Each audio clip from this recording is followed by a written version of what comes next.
अल्लाह की मखलूक को नफा दें।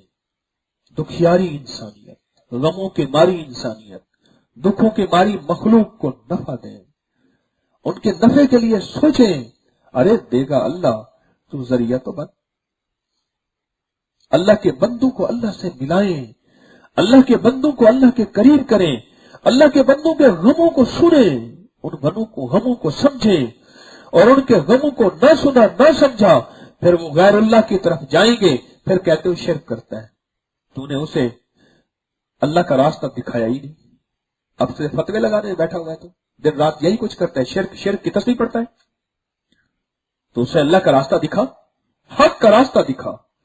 जैसे मैंने आपको अपने एक दो वाक्य सुनाए हैं, ट्रेन वाला वाक्य सुनाया कि बंदे को मैंने लगाया, मैंने आपको लोअर माल की किताबों के बाहर बैठे हुए चौकीदार का वाक्य सुनाया। उसको बता तो सही, उसको इन राहों पे लगा तो सही, उसको बता, वो करेगा। मेरे पास 2-3 दफा मुलाकात हुई, उसके बाद मुलाकात उसकी नहीं हो सकी। एक गधा रेड़ी वाला आता है, गधा रेड़ी वाला मेरे पास वो आया किसी को लेके, और मैंने उसको बताया। मैंने कहा तुझे मैं एक जिक्र ना बताऊं? कहने लगा बता दे। मैंने कहा तू सारा दिन एक जिक्र मैंने उसे बताया और उसके फायदे बता दी। जिक्र क्या बताया? सिर्फ बिस्मिल्लाहिर्रहमानिर्रहीम बताया, उसके फायदे बता दिए। मैंने कहा ये पढ़ा कर।